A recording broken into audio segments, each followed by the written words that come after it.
ದೇವರಿಗೆ ದೀಪವನ್ನು ಈ ಸಮಯದಲ್ಲೇ ಹಚ್ಚಿಡಬೇಕು. ದೇವರನ್ನು ಸಂಪನ್ನಗೊಳಿಸುವುದಕ್ಕಾಗಿ ಹಾಗೂ ಆತನ ಆಶೀರ್ವಾದವನ್ನು ಪಡೆದುಕೊಳ್ಳುವುದಕ್ಕಾಗಿ ಪ್ರತಿನಿತ್ಯ ದೇವರಿಗೆ ದೀಪವನ್ನು ಹಚ್ಚಲಾಗುತ್ತದೆ.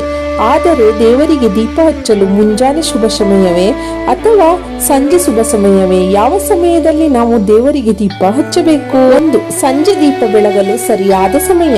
ಹಿಂದೂ ಶಾಸ್ತ್ರಗಳಲ್ಲಿ ಮುಂಜಾನೆ ಮತ್ತು ಮುಸ್ಸಂಜೆ ಸಮಯದಲ್ಲಿ ದೇವರಿಗೆ ದೀಪವನ್ನು ಬೆಳಗಬೇಕೆಂದೇ ಹೇಳಲಾಗಿದೆ. ಇಂದಿಗೂ ಇದನ್ನು ಒಂದಷ್ಟು ಜನ ಪಾಲಿಸಿಕೊಂಡು ಬರುತ್ತಿದ್ದಾರೆ. ಹೆಚ್ಚಿನವರು ಮುಸ್ಸಂಜೆ ವೇಳೆ ದೀಪವನ್ನು ಬೆಳಗುವಾಗ ಸರಿಯಾದ ಸಮಯವನ್ನು ತಿಳಿದುಕೊಳ್ಳದೆ ರಾತ್ರಿ ಸಮಯದಲ್ಲಿ ದೀಪವನ್ನು ಬೆಳಗುತ್ತಾರೆ. ಮುಸ್ಸಂಜೆ ಎಂದರೆ ಸೂರ್ಯ ಮುಳುಗುವ ಸಮಯದಲ್ಲಿ ದೀಪ ಹಚ್ಚಬೇಕು. ದೀಪ ಹಚ್ಚುವಾಗ ಸೂರ್ಯ ಸಂಪೂರ್ಣ ಮುಳುಗಿರಬಾರದು ಎಂಬುದನ್ನು ಗಮನದಲ್ಲಿಟ್ಟುಕೊಳ್ಳಿ. 2, ಸಾತ್ವಿಕ ಮತ್ತು ತಾಂತ್ರಿಕ ಪೂಜೆ ಸಮಯ. ಶಾಸ್ತ್ರಗಳ ಪ್ರಕಾರ 2 ರೀತಿಯ ಪೂಜೆಗಳಿವೆ. ಒಬ್ಬರು ಸಾತ್ವಿಕ ಪೂಜೆ ಮತ್ತು ಇನ್ನೊಬ್ಬರು ತಾಂತ್ರಿಕ ಪೂಜೆಯಾಗಿದೆ. ಸಾತ್ವಿಕ ಪೂಜೆಯನ್ನು ಸಾಮಾನ್ಯ ಜನರು ಮಾಡುತ್ತಾರೆ.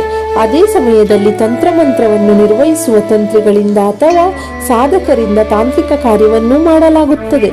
ಸಾತ್ವಿಕ ಪೂಜೆಯನ್ನು ಜನರು ಬ್ರಹ್ಮ ಮುಹೂರ್ತದಲ್ಲಿ ಅಥವಾ ಮುಂಜಾನೆಯ ವೇಳೆ ಮಾಡಿದರೆ, ತಾಂತ್ರಿಕ ಪೂಜೆಯನ್ನು ಸೂರ್ಯಾಸ್ತದ ನಂತರ ಅಥವಾ ರಾತ್ರಿ ಸಮಯದಲ್ಲಿ ಮಾಡಲಾಗುತ್ತದೆ.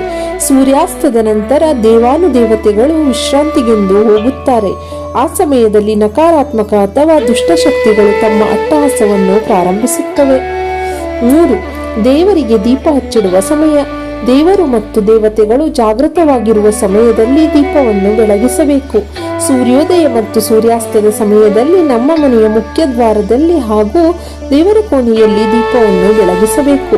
ಮುಂಜಾನೆಯ ಪೂಜೆ ಮಾಡುವ ಸಮಯದಲ್ಲಿ ದೇವರಿಗೆ ದೀಪವನ್ನು ಹಚ್ಚಿಡಬೇಕು ಮತ್ತು ನಂತರ ಸಂಜೆ ದೇವರಿಗೆ ಆರತಿಯನ್ನು ಮಾಡಿ ದೀಪವನ್ನು ಬೆಳಗಿಸಬೇಕು. ರಾತ್ರಿ ಅಂದರೆ ಸೂರ್ಯಾಸ್ತದ ನಂತರ ದೇವರಿಗೆ ದೀಪವನ್ನು ಹಚ್ಚಿಡಬಾರದು ಎಂಬುದನ್ನು ಗಮನದಲ್ಲಿಟ್ಟುಕೊಳ್ಳಿ. 4, ಯಾವೆಲ್ಲ ಸಂದರ್ಭಗಳಲ್ಲಿ ದೀಪವನ್ನು ಹಚ್ಚಿಡಬಾರದು? ಸೂರ್ಯಾಸ್ತದ ನಂತರ ದೇವರಿಗೆ ದೀಪವನ್ನು ಹಚ್ಚಿಡುವುದು ತಾಂತ್ರಿಕ ಕಾರ್ಯಕ್ಕೆ ಸಮನಾಗಿರುತ್ತದೆ. ಈ ಸಮಯದಲ್ಲಿ ದೀಪವನ್ನು ಬೆಳಗುವುದರಿಂದ ನಿಮಗೆ ಯಾವುದೇ ಪ್ರಯೋಜನ ದೊರೆಯುವುದಿಲ್ಲ. ಸೂತಕದ ಮನೆಯಲ್ಲಿ ಎಂದಿಗೂ ದೀಪವನ್ನು ಹಚ್ಚಿಡಬಾರದು. ಸ್ನಾನ ಮಾಡದೆ ಅಥವಾ ಶುದ್ಧರಾಗದೆ ದೇವರಿಗೆ ದೀಪವನ್ನು ಹಚ್ಚಿಡದಿರಿ. ದೇವರಿಗೆ ದೀಪವನ್ನು ಯಾವಾಗಲೂ ಸರಿಯಾದ ದಿಕ್ಕಿನಲ್ಲಿ ಹಚ್ಚಿಡಬೇಕು. ಈ ವಿಡಿಯೋ ಇಷ್ಟವಾದಲ್ಲಿ ಸಬ್ಸ್ಕ್ರೈಬ್ ಮಾಡಿ, ಪಕ್ಕದಲ್ಲಿರೋ ಬೆಲ್ ಐಕಾನ್ ಪ್ರೆಸ್ ಮಾಡಿ, ಕಾಮೆಂಟ್ ಮಾಡಿ ಮತ್ತು ಲೈಕ್ ಮಾಡಿ, ಎಲ್ಲರಿಗೂ ಶೇರ್ ಮಾಡಿ.